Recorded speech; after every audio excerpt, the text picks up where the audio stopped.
Selamat pagi. Komen yang terus berulang. Ibu Kismis, Ibu Kismia ya. Tapi Pak, nah ini kan protesnya. Kalau udah kata tapi Pak berarti protes nih. Nggak suka dengan penjelasan saya. Ya, tapi Pak ada tensi tinggi sekali sampai 200.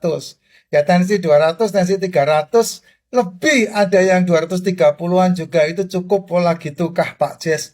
Ya, ya ngomong apa ya saya jadinya ya.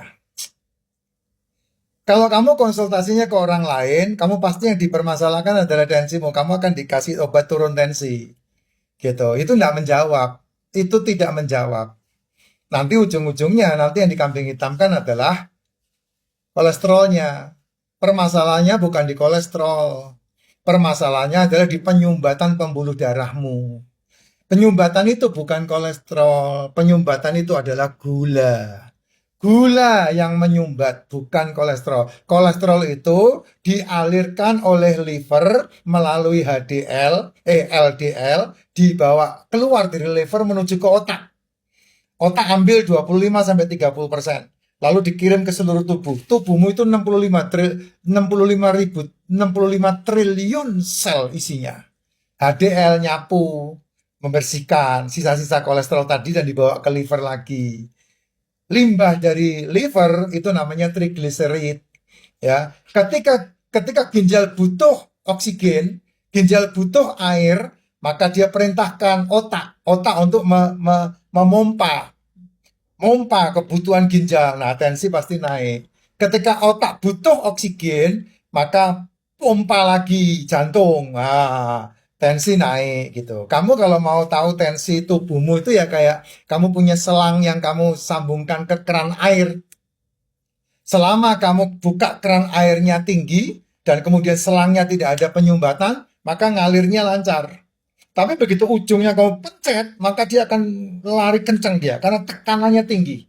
Nah, tekanan itulah yang membuat tensimu tinggi. Nah, tensi itu munculnya dari mana? Otomatis sudah selalu saya bilang, otomatis banyak faktor yang membuat tekanan darah atau tensi itu tinggi. Penyebab tensi tinggi itu banyak faktor. Dan faktornya adalah nomor satu faktor itu adalah pola makan dan apa yang dimakan itu yang menjadi penyebab. Tapi kan kamu kalau dikasih tahu begini selalu bilang kesehatan itu nomor satu itu 80% dari otak. Ya karepmu. Tapi faktanya 20% yang bukan dari otak itu makanannya yang kamu makan sampah masalahnya. Sehingga itu membentuk sebuah apa? Membentuk sebuah resistensi di dalam tubuhmu. Dan itu mengganggu yang namanya regenerasi sel dan metabolik tubuh. Ya, pola makan yang tidak sehat. Apa itu pola makan yang tidak sehat? Orang yang makanannya gula lagi, gula lagi, gula lagi, dan gula lagi. Itu orang-orang yang seperti itulah yang membuat dia tidak sehat. Pagi makan nasi, siang makan nasi, malam makan nasi. Itulah yang membuat dia tidak sehat. Gitu. Itu yang membuat dia tidak sehat. Makanya saya katakan, kalau kamu mau sehat, sedikit makan, kamu akan menjadi jauh lebih sehat. Bisa jadi juga orang itu suka makan ini, asin-asin terus gitu. Kalau orang Jawa sukanya yang manis-manis terus. Orang Medan itu sukanya asin-asinan. Orang Jawa itu sukanya yang manis-manis gitu. Nah, itu dia itu menjadi problem-problem gitu. Katanya kalau makan lemak bisa membuat penyumbatan di pembuluh darah. Lemak yang mana? Lemak yang gorengan, bukan lemak hewan. Lemak yang dari gorengan. Apapun makananmu, kalau digoreng itu rawan penyumbatan. Makanya lebih baik gorengannya disingkirkan. Pak, kalau tumis itu bukan gorengan. Tumis itu sedikit minyak. Itu bukan gorengan, bro. Bos, Jess. Ya, itu yang membuat masalah. Jadi makanya kenapa saya selalu menasehatinya sedikit kan. Sarapan yang terbaik tidak sarapan. Ini supaya kamu nggak terfarmasi maksudnya. Karena kalau udah usia-usia 30 tahun ke atas itu usia-usia paling langka. Usia-usia paling antik. Yang kamu itu unik gitu. Yang pasti ujungnya tuanya itu ngabisin duit. Ya, itu maka apalagi kalau sudah fokus ke otaknya itu, oh kena ini diobati ini, kena itu diobati itu. Nah, itu yang membuat runyam, ujung-ujungnya runyam nantinya. Kayak teman saya itu, ya dikit-dikit obat, dikasih tahu nggak mau percaya.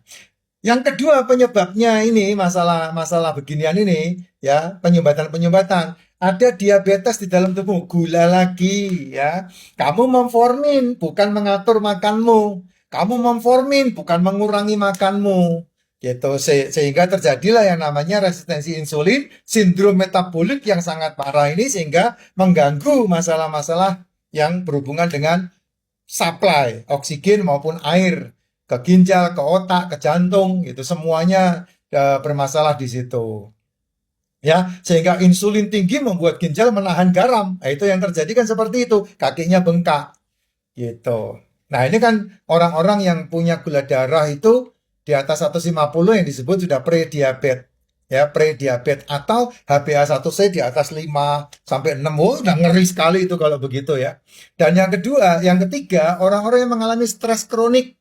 Ya, stres kronik itu apa yang disebut sebagai anxiety.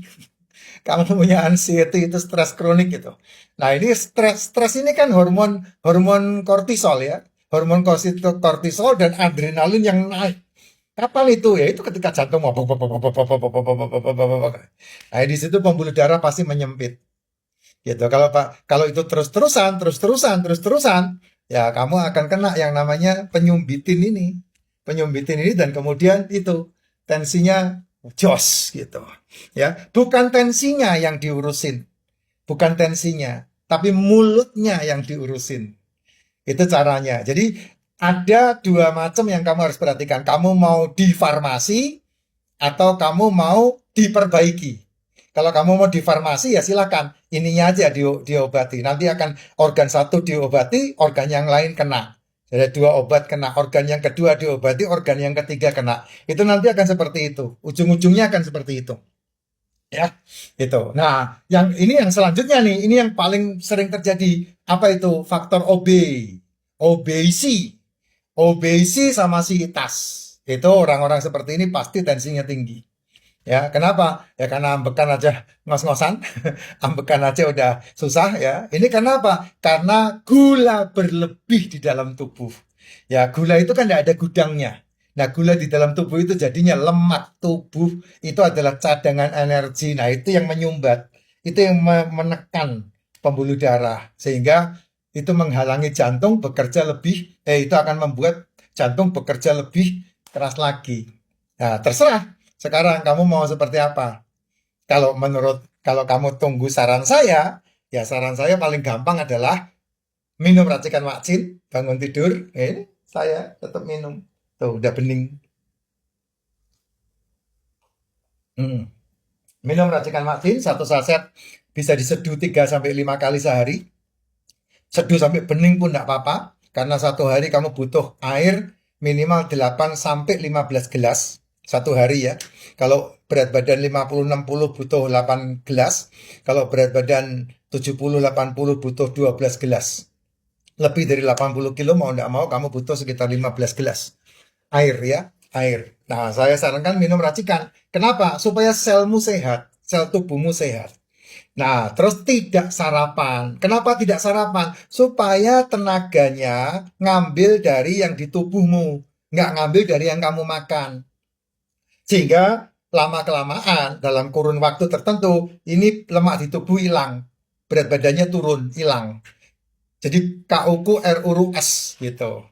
Ya, nah jam 11 makan telur 1 atau 2 butir. Di antara jam 1 sampai jam 6 sore, pilih mau makan jam berapa.